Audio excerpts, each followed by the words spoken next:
یہ ہے کہ ویڈیو نکال سکتے ہیں یا نہیں نکال سکتے؟ جواب یہ ہے کہ ویڈیو نکالنا، تصویر کشی کرانا بلا ضرورت اور بلا مجبوری کے ناجائز اور حرام۔ ہاں، اگر کوئی ایسی ضرورت ہو، مثال کے طور پر موجودہ دور میں پاسپورٹ کے لیے اگر کوئی آدمی ہسکو جانا چاہتا ہے تو اس کے لیے فوٹو ضروری ہے، اور اگر کوئی آدمی جو ہے راشن کارڈ بنانا ہے تو فوٹو ضروری ہے، آدھار کارڈ بنانا ہو تو اس قسم کی چیزیں کچھ لازمی ہو۔ ایسی مجبوری کے تحت میں جتنی ضرورت ہے بس اتنے۔ اور اسی طرح سے اگر یہ چونکہ موجودہ دور الیکٹرانک دور ہے اور سوشل میڈیا، الیکٹرانک میڈیا اور پرنٹ میڈیا، پتہ نہیں کتنی قسم کی میڈیا وجود میں آ گئی، جب یہ لوگ ٹی ویوں کے ذریعے سے، تصویروں کے ذریعے سے، ویڈیوگرافی کے ذریعے سے دین کو کچھ نقصان پہنچا رہے ہیں، تو اس دور میں علماء کرام کا یہ فتویٰ اور فیصلہ ہے کہ ضرورت کو سامنے رکھتے بھی دین کی صحیح تبلیغ اور اشاعت کے لیے جاری ہے۔ اس کے علاوہ دنیا کے کسی اپنے شوق کو پورا کرنے کے لیے، جیسا شادی کے موقع پر بولے 1 لاکھ روپے ویڈیو کے لیے، 2 لاکھ روپے، ایک صاحب منگنی کیے، ان کے پاس البم تھا، خود میں مسجد میں اللہ کے گھر میں بیٹھ کر کہتا ہوں، بلا کر مجھے دکھایا اور فخر سے کہنے لگے مولانا میری بیٹی کا منگنا ہوا اور اس میں یہ البم تیار ہوا، اس میں یہ فوٹو نکالے گئے اور اس کا خرچ آ کر 1.5 لاکھ روپے۔ اپنے شوق کو پورا کرنے کے لیے، اپنی خواہش کو پورا کرنے کے لیے، جس میں نہ دنیا کا کوئی فائدہ ہے نہ دین کا کوئی فائدہ ہے، دین کے فائدے کی نیت سے صرف اس حد تک، اس ضرورت تک گنجائش ہے، وہ بھی نہ کرے تو اور اچھا ہے، اگر وہ بھی نہ کرے تو اچھا ہے۔ حضرت مولانا طاہر جمیل صاحب، اور اسی طرح حضرت مولانا الیاس صاحب کمان، اور اسی طرح سے ہمارے پورے بڑے بڑے جو اکابر علماء ہیں دنیا کے عالمی سطح کے، وہ بھی جو کہ تصویر کشی کو اور ویڈیو کو ناجائز کہتے تھے، مجبوراً موجودہ دور کی مجبوری کو دیکھتے تھے وہ لوگ بھی ویڈیو میں آ گئے۔ کیوں؟ اس لیے کہ دین کی تبلیغ اور دین لوگوں کو تک پہنچانا ہے، اس کے لیے اس کو غلط استعمال کر رہے تھے وہ لوگ۔ ان لوگوں نے کہا کہ اس کا صحیح استعمال کیا جائے، جس طرح کے مشہور ہے کہ سیل فون کے بارے میں بھی مشہور ہے، اور اس کی ایک مثال بولتے ہیں، ایک برتن ہے، ایک گلاس ہے، اس گلاس کے اندر آپ پیشاب رکھو تو بھی رہے گا، دودھ رکھو تو بھی رہے گا۔ پیشاب ناجائز، حرام، گندا ہے، اور دودھ حلال اور پاکیزہ ہے۔ تو اسی قسم کی مثال سیل فون کی بھی دی گئی کہ اس میں اچھی چیزیں بھی رکھی جا سکتی ہیں، قرآن رکھا ہے، پڑھ رہا، ہر آدمی قرآن کو ساتھ لے کر بسوں میں کہاں جائے گا، ٹرینوں میں کہاں جائے گا۔ موجودہ دور میں ایک سہولت ہے جس کی وجہ سے خود اس کے اندر قرآن موجود ہوتا ہے اور کھول کر پڑھتا ہے آدمی، ہے نا۔ اور پھر اسی قسم کی میرے بھائیوں کچھ مجبوریاں آ گئی جس کے تحت میں صرف اور صرف دین کو پھیلانے کی نیت سے اگر ویڈیو ہو تو اس کی گنجائش ہے، اس کی گنجائش ہے، شریعت میں اتنی تھوڑی بہت معافی ہے اور اس کی سہولت ہے، ٹھیک ہے۔ اس کے بعد ایک سوال اس کے اندر 1 2 3 4 5 آئے، ان میں سے 5واں سوال دیکھیے، عقیقہ کرنا اور اذان دینا کے بعد کیا ہے بھائی؟ رشید کو نہیں، آپ دیکھیں گے کیا ہے، بولو سوال کیا ہے؟ عقیقہ اور بچہ سجا دینا نبی پاک صلی اللہ علیہ وسلم کی تاریخوں میں سے ہے یا نہیں؟ عقیقہ کرنا سنت ہے، عقیقہ کرنا سنت ہے، یہاں تک کہ کتابوں کے اندر لکھا ہوا ہے، حدیثوں کے اندر یہ بات موجود ہے کہ ہر بچہ اس کے اپنے عقیقے کے ساتھ متعلق ہے، ہر بچہ۔ مطلب یہ ہے کہ اللہ تبارک و تعالیٰ نے انسانوں کے بالوں کو جانور کے بالوں سے، انسانوں کی کھالوں کو جانور کے کھالوں سے، انسانوں کے گوشت کو جانور کے گوشت سے، اس کی ہڈیوں کو اس کی ہڈیوں سے، اور اس کی پوست کو اس کی پوست سے، اس کے خون کو اس کے خون سے، اس طرح سے اللہ تبارک و تعالیٰ نے گویا کہ ایک طریقہ لوگوں کو بتایا ہے کہ اگر کسی بچے کا عقیقہ ہو جائے اور جانور ذبح ہو جائے تو اس پر اس کے بال کے بدلے میں اس کے بال کی بلا دور ہو جائے گی، اس کے خون کے بدلے میں اس کے خون کی بلا دور ہو جائے گی۔ یہ بات حدیثوں کے اندر موجود ہے، اور خود رسول اللہ صلی اللہ علیہ وسلم کے زمانے میں عقیقہ ہوا کرتا تھا، بلکہ اس سے پہلے بھی عقیقہ ہوا کرتا تھا۔ خود رسول اللہ صلی اللہ علیہ وسلم جب 7 دن کے ہوئے تو ان کے دادا عبد المطلب کعبے میں لے گئے اور آپ کا عقیقہ کیا، یہ خود حدیثوں میں موجود ہے، اور یہ کرنا سنت ہے اور کرنا چاہیے آدمی کو۔ اگر بچپن میں نہیں ہو سکا تو بعد میں کر سکتے ہیں، بڑے ہونے کے بعد بھی کر سکتے ہیں، اور اس کے لیے ایک طریقہ ہے۔ وہ طریقہ یہ ہے کہ جس دن آدمی پیدا ہوا ہے اس کے ایک دن بعد یا ایک دن پہلے عقیقہ کرنا۔ بڑی عمر ہوگی، مطلب 60 سال کسی کے ہو گئے، 50 سال ہو گئے، لیکن بچپن میں عقیقہ نہیں ہوا تھا، اس کا طریقہ یہ ہے کہ اگر جس دن وہ پیدا ہوا ہے وہ دن اگر اسے یاد رہے تو اس وقت میں اسے ایک دن پہلے یا اسے ایک دن بعد کر لے۔ وجہ اس کی ہے کہ اس سے حساب لگایا جائے تو پورے 7 دن مکمل ہوتے ہیں، 7 دن۔ اور عقیقوں میں کیا ہوتا ہے؟ عقیقے میں کہ بال نکالے جاتے ہیں، کیا کیے جاتے ہیں؟ بال نکالے جاتے ہیں، اور ان بال کے وزن کے برابر چاندی کو صدقہ کیا جاتا ہے تاکہ غریبوں کا بھلا ہو جائے اور اس بچے کی بلا دور ہو جائے۔ اس قسم کی باتیں اور اس کی فضیلتیں خود حدیثوں کے اندر موجود ہیں۔ ٹھیک ہے، بات سمجھ میں آ گئی نا؟ اس لیے سنت ہے، کرنا چاہیے، اور بڑی عمر ہونے کے بعد بھی عقیقہ کر سکتا ہے۔ ایک بات ایکسٹرا بات یہ بھی ہے کہ قربانی کے جانور کے ساتھ بھی عقیقہ کر سکتا ہے۔ ٹھیک ہے، لڑکے کے لیے ہو تو 2 جانور ہیں اور لڑکی کے لیے 1 جانور ہے۔ اگر قربانی میں کر رہے ہیں کسی کے پاس اتنی طاقت نہیں ہے تو لڑکے کے لیے 2 حصے، لڑکی کے لیے 1 حصہ۔ ایسے ہی بچہ پیدا ہونے کے بعد اذان دینا، جی ہاں اذان دینا چاہیے، سیدھے کان میں اذان دے اور بائیں کان میں خاموش ہے، اس لیے کہ حدیث پاک کے اندر آتا ہے جب بچہ پیدا ہوتا ہے تو اس وقت میں شیطان اس کو چھو لیتا ہے۔ خود بخاری اور مسلم کی روایت سے موجود ہے کہ جب دنیا میں بچہ پیدا ہوتا ہے، ماں کی پیٹ سے آ جاتا ہے، تو اس وقت میں شیطان اس کو چھوتا ہے۔ جیسے ہی شیطان اس کو چھوتا ہے تو اس وقت میں وہ بچہ رونا شروع کر دیتا ہے۔ تو دنیا میں جتنے بچے روتے ہیں وہ اصل میں شیطان کے چھونے سے روتے ہیں۔ کہا کہ اس کو بھگانے کا طریقہ یہ ہے کہ اذان دے دی جائے، اللہ کا نام بلند کر دیا جائے، اور ایک کان میں اقامت کہی جائے۔ بعض بزرگوں نے اس میں یہ بھی حکمت بیان کی ہے تاکہ اس کو یہ معلوم ہو جائے کہ اذان بھی ہوگی، اقامت بھی ہوگی، بس کیا ہونا ہے؟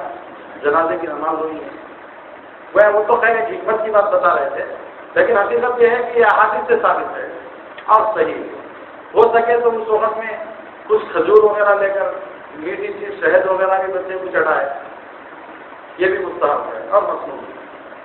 جی اس میں بھی لکھا ہوا ہے، 2 بار لکھا ہوا ہے کیا؟ بچہ پیدا ہونے کے وقت میں اذان دینا ہے، یعنی 2 بار لکھے ہیں۔ اچھا تو ایک ہی سوال ہے، 4 اور 5۔ 30واں سوال کیا ہے بھائی؟ جی قصر کے وقت فرض کے ساتھ نفل سنت پڑھنا ہے یا نہیں؟ اچھا بھائی دیکھیے، جب آدمی سفر میں جاتا ہے تو قرآن کے اندر موجود ہے کہ تم لوگ جب سفر میں جاؤ تو اپنی نمازوں کو قصر کرو۔ قصر کا معنی کیا ہے؟ 4 رکعت والی نماز کو 2 رکعت پڑھنا۔ 4 سے کم اگر رکعت والی نماز ہو تو اس کا قصر نہیں ہے۔ کوئی آدمی یہ کہہ لے کہ مغرب میں 3 رکعت ہے اس لیے جڑ پڑھ لیں گے، ایسا نہیں ہے۔ یہ جو کنسیشن ہے اللہ نے جو دیا ہے یہ کس میں ہے؟ صرف 4 رکعت والی نماز کے اندر موجود ہے، 2 رکعت میں نہیں ہے۔ اور یہ بھی بات حدیثوں میں ملتی ہے کہ اصل جو فرض نماز ہے وہ 2 ہی رکعت ہے. اصل جو فرض نماز ہے کتنی رکعت ہے؟ 2 ہی رکعت ہے. لیکن 4 رکعت کا جو معاملہ ہے یہ اس امت کا خاصہ ہے خصوصیت کے ساتھ. یہ بھی بعض روایتوں کے اندر یہ بھی ملتی ہے بات کہ ایک نماز ایک نبی پر فرض ہوئی، لیکن عشاء کی نماز خصوصیت سے امت محمدیہ صلی اللہ علیہ وسلم کے اوپر فرض ہوئی. بقیہ دوسرے نبیوں پر جو فرض تھی وہی فرض کر دی گئی. یہ بھی بات کتابوں میں ملتی ہے. بہرحال قصر کرنا، اگر کوئی آدمی قصر نہیں کرتا ہے تو گنہگار ہوگا، جہاں تک کہ نماز بھی نہیں ہوگی. اس لیے قصر، اور قصر کب ہوگا؟ جب آدمی اپنی بستی سے 48 میل دور چلا جائے اور وہاں پر 15 دن سے کم رہنے کی نیت ہو. یہ دونوں ضروری ہے. اور یہ قصر کب تک رہتا ہے؟ جب آدمی اپنے گھر کو واپس آتا ہے اس وقت تک. اگر اپنے گھر سے پہلے، مثال کے طور پر سمجھ لیجیے میں ویلگوڑ والا، ویلگوڑ سے میں حیدرآباد جا رہا ہوں اور ننجال سے ہوتے ہوئے جا رہا ہوں اور گیا میں حیدرآباد، تو میں 2 ہی رکعت پڑھوں گا. کب؟ جبکہ مجھے حیدرآباد میں 15 دن سے کم رہنا ہو. اگر مجھے حیدرآباد میں 15 دن رہنا ہے یا 1 مہینہ رہنا ہے یا 1 سال رہنا ہے 2 سال رہنا ہے، تو جتنے دن رہیں گے 15 دن کے اوپر کتنی رکعت پڑیں گے؟ 4 ہی رکعت پڑیں گے. اس میں قصر نہیں ہے. سمجھ میں آ گئی نا بات؟ ہاں، لوگوں کو کبھی کبھار یہ بھی بتانا پڑتا ہے. اسی لیے مفتی محمود الحسن صاحب دیوبندی کے گنگوئی رحمۃ اللہ کے بارے میں کہ حضرت ایک بار سفر میں گئے، مسافر تھے. مسافر کو کتنے رکعت پڑھانا بھائی؟ اس کے اوپر فرض 2 رکعت کی ہے نا. لیکن وہاں مسجد میں جا کر امام صاحب سے بولے امام صاحب ذرا ہٹو میں نماز پڑھا دوں. یہ تو تعجب ہوا. ارے بھائی حضرت تو ایسا بولنے والے نہیں کہ تمہیں ہٹو میں نماز پڑھا دوں. یہ اچھی چیز ہے نا. اور امام ہی کا مقام بھی بڑا ہے. خیر حضرت پڑھا ہے. اس کے بعد حضرت جو ہے شاگردوں کے پوچھنے پر بتایا بہت سارے لوگوں کو قصر اس طرح کرتے ہی یہ نہیں معلوم. اس لیے میں آج قصر پڑھا کر دکھایا ہوں. قصر والا یعنی مسافر فرض نماز پڑھا نہیں سکتا ہے. یہ نہیں کہ میں مسافر ہوں مجھے قصر ہے میں نماز نہیں پڑھا سکتا، یہ بات نہیں یاد رکھو.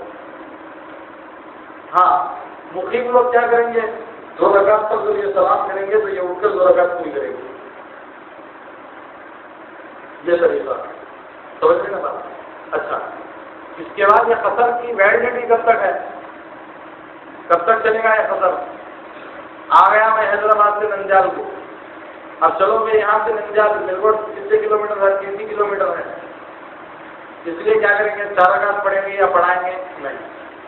جب تک میں پھر ویلگوڑ کو نہیں جاتا اس وقت تک میں 4 رکعت والی نماز 2 رکعت کی پڑھتے رہنا چاہیے. جب میں ویلگوڑ پہنچ جاؤں گا تو تب 4 رکعت پڑھ سکتا ہوں. اس کے بعد پھر ننجال آیا تو 4 رکعت. یہی سمجھ لیجیے کہ ایک آدمی ویلگوڑ کا ایک آدمی ننجال میں امامت کرتا ہے. سمجھ لیجیے اب وہ سفر میں گیا ہوا ہے اور ننجال میں بھی 15 دن سے کم ہی رہتا ہے، وہ مقیم نہیں ہے یہاں پر. تو اب وہ جب سفر سے آئے گا تو سیدھا ننجال کو آ کے نماز نہیں پڑھا سکتا. یاد رکھو اسے ویلگوڑ کو آنا پڑے گا. پھر ویلگوڑ کو آنے کے بعد ہی وہ آدمی پھر ننجال کو آ کے نماز پڑھا سکتا ہے. ایسے کئی مسائل ہیں، یہ سب باتیں سوال کرنے سے سب باتیں سامنے آتی نہیں. اور کئی مسائل ہیں لیکن شارٹ میں کچھ موٹے موٹے جو اس کے تعلق سے ہیں وہ بتا رہا ہوں میں آپ کو. تو میرے بھائیو قصر جو ہے یہ 4 رکعت والی نماز میں ہے اور یہ قصر اس وقت میں ہے جبکہ آدمی اپنی بستی سے 48 کلومیٹر 48 کلومیٹر نہیں 48 میل 48 میل بولے تو 77 کلومیٹر ہوتے ہیں. 77 کلومیٹر ویلگوڑ سے 77 کلومیٹر کوئی دور یا ننجال والا کوئی آدمی 77 کلومیٹر کرنول پار ہو کر چلا گیا تو اس کے بعد جو ہے قصر. اچھا، اس میں ایک مسئلہ اور ہے، وہ یہ ہے کرنول کو پہنچنے کے بعد ہی 2 رکعت پڑے گا یا ایک کے بیچ میں پانی میں اگر اتر کر نماز کا وقت ہو گیا تو اس وقت میں 2 رکعت پڑھنا، یہ بھی مطلب صحیح ہے نہیں. تو مسئلہ یہ ہے کہ پانی میں اترنے کی بات نہیں، برفور میں اترے آتے تو اس کے بعد کیا کرنا؟ 2 رکعت ہی پڑھنا ہوگا. سمجھے نا بات. شانتی رام کے پاس کوئی اتر گیا، مطلب شہر کی آبادی سے دور ہو گیا، اب وہاں نماز کا موقع ہو گیا، وہاں سنی مسجد بنی بھی ہے نا، تو اس میں اگر کوئی آدمی نماز پڑھنا چاہتا ہے ننگل والا تو اس کو 2 رکعت پڑھنا پڑے گا. وجہ اس کی یہ ہے کہ وہ اپنی بستی سے باہر نکل گیا، جب بستی سے باہر نکل گیا تو تب سے اس کا اسٹارٹ ہو گیا، اور پھر بستی میں داخل ہونے تک اس کی ویلڈیٹی. سمجھ میں نا بات جی. اس کے تعلق سے اور بھی کچھ ہو تو پھر دوبارہ پوچھ سکتے ہیں. جمعہ کے دن روزہ رکھ سکتے ہیں یا نہیں ہے، یہ کیا سوال ہے؟ روزہ تو آدمی کبھی بھی رکھ سکتا ہے. ہاں حدیثوں سے یہ بات ملتی ہے کہ آدمی مہینے کے آخر میں، چاند کے آخر میں روزے زیادہ نہ رکھے. وجہ اس کی یہ ہے کہ اس وقت میں آدمی کے خون کا جو ٹیمپریچر ہوتا ہے وہ کمزور ہوتا ہے. کتابوں میں یہ بات لکھی ہوئی ہے، حدیثوں سے ثابت ہے یہ بات. نفل روزے کے بارے میں بات چل رہی ہے. رمضان المبارک کا اگر روزہ ہو تو جمعہ کو بھی رکھنا ہے، ہفتے کو بھی رکھنا ہے، پورے مکمل 30 دن کے لیے روزے رکھنا ہے. آئی بات سمجھے؟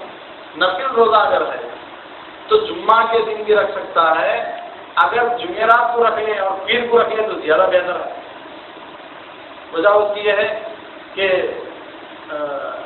جمعرات کے دن رسول اللہ صلی اللہ علیہ وسلم کے پاس امتیوں کے اعمال پیش کیے جاتے ہیں، یہ سنن کی حدیث سے موجود ہے. بلکہ بعض روایتوں میں ہے ہر پیر اور جمعرات کو رسول اللہ صلی اللہ علیہ وسلم کی خدمت میں امت کے اعمال لانے پیش کیے جاتے ہیں.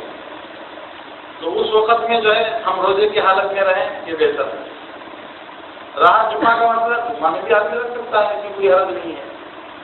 اور ہر مہینے میں 3 دن روزہ رکھنا یہ سنت ہے، مستحب ہے. حدیثوں سے یہ بات ثابت ہے. سمجھیں 13، 14، 15، بعض حدیثوں میں ہے 11، 12، 13. اس قسم کی تاریخوں میں ہر مہینے کی چاند کے حساب سے آدمی روزہ رکھے، یہ اس کے لیے بہت زیادہ ثواب کا ذریعہ ہے. ٹھیک ہے. اچھا، اگر کوئی آدمی یہ منت مانگ لیا ہو کہ میں فلاں دن روزہ رکھوں گا تو اسی دن روزہ رکھنا ضروری ہے.